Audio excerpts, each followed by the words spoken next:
आफ्नो चलचित्र चलाउने रहर कसलाई हुँदैन, सबैलाई हुन्छ, जुन स्वाभाविक पनि हो। करोडौं रुपैयाँ लगानी गरेर बनाएको, वर्षौं मेहनत गरेको र 50औं जनाको इफोर्ट रहेको चलचित्र जसरी पनि चलाउने रहर हुनु स्वाभाविक नै हो। यसको लागि निर्माता तथा निर्देशक आफै मिडियामा धाउँछन्, पब्लिसिटीको लागि हल हल पुग्छन्, मोफसल जान्छन्, नाम चलेका सेलिब्रिटी र विभिन्न क्षेत्रका व्यक्तिलाई बोलाउँछन्, मन्त्री र नेतालाई बोलाउँछन्। व्यावसायिक रूपमा आफ्नो चलचित्रलाई सफल बनाउन सके जति सबै गर्छन्, गर्नु पनि पर्यो। यसैगरी पछिल्लो समय आफ्नो चलचित्र चलाउन काठमाडौँ महानगरपालिकाका मेयरको सहारा लिन खोज्ने पनि धेरै छन्।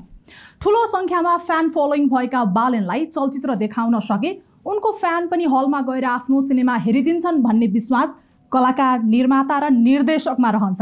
अझ बालेनले सिनेमा हेरिदिनु छै भनेर स्टाटस नै लेखिदिए भने त झनै बबालै हुन्छ, व्यापारमा उछाल नै आउँछ भन्ने विश्वासले हरेक निर्माता तथा निर्देशक बालेनलाई कसरी आफ्नो चलचित्र देखाउन हलसम्म लैजाने भन्ने ध्याउनमा हुन्छन्। तर सबै बालेनलाई आफ्नो चलचित्र देखाउन लैजान सफल हुँदैनन्, अर्थात् बालेन सिनेमा हेर्न गइदिँदैनन्।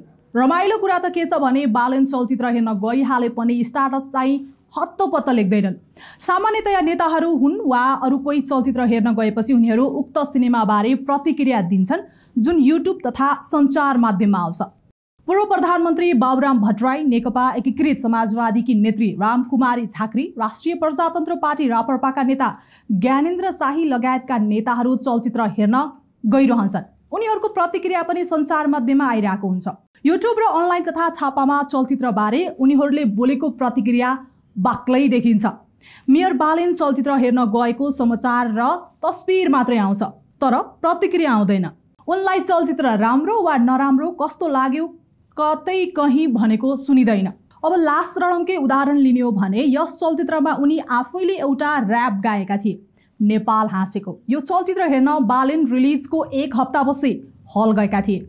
उनी यसमा छोटोमा केही बोले, तर प्रोफेसनल क्यामेरामा भने होइन। त्यसमा पनि बालेन पुरै सिनेमाबारे बोलेनन्। लास्ट रणममा सीताराम कटेल धुर्मुसले निभाएको क्यारेक्टरबारे बालेनले डिटेलमा दिनुभयो, बबाल दिनुभयो, क्या डिटेलिङ दिनुभयो, मजा आयो भन्ने प्रतिक्रिया दिएका थिए। यो चलचित्रमा धुर्मुसले भारतीय व्यापारीको भूमिका निभाएका थिए, तर लास्ट रणम उनलाई कस्तो लाग्यो बालेनले केही बोलेनन्।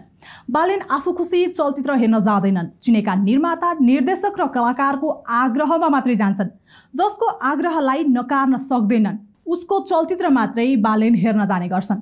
उनलाई चलचित्रमा हेर्न लैजान त्यति सहज पनि छैन। चिनेको व्यक्ति जसको आग्रहलाई नाइ भन्न उनी सक्दैनन्, त्यस्तो चलचित्र मात्रै हेर्न जान्छन्। बालेनलाई आफ्नो चलचित्र हेर्न लगेका एक निर्देशकले उक्त कुराको जानकारी दिएका छन्। पहिलो कुरा त उहाँ चलचित्र हेर्नै मान्नुहुन्न, दोस्रो उहाँले पहिला नै मिडियामा नबोल्ने शर्त राख्नुहुन्छ। ती निर्देशकका अनुसार बालेन सुरुमै सञ्चार माध्यम नबोलाउने र सुटुक्क सिनेमा हेरेर फर्किने शर्त राख्छन् रे। उक्त शर्त नमानी बालेन चलचित्र हेर्न जाँदैनन्। यही कारण हो चलचित्र हेर्न गए पनि बालेनको प्रतिक्रिया नआउने। चलचित्र निर्देशक र निर्माता आफ्नो चलचित्र चलाउन बालेनलाई खोज्छन्, तर बालेन अरूको लागि गोटी भने बनिदिन्नन्। बालेनलाई चलचित्रप्रति प्रयोग गर्न त्यति सजिलो कहाँ छ र, निकै चाम्रो रहेको छ। निर्माता र निर्देशकज्यूलाई यति चाहिँ भनौँ, बालेनले तपाईँको बारेमा जे लेखिदियो भन्यो त्यही लेखिदिने, जे बोलिदियो भन्यो त्यही बोलिदिने कदापि गर्दैनन्। यसमा तपाईँ ढुक्क भए हुन्छ। तपाईँको सिनेमा चलाउने चक्करमा बालेन बलिको बोको हुँदैनन्। अब आफ्नो चलचित्र हेर्न बोलाउने नबोलाउने तपाईँको मर्जी।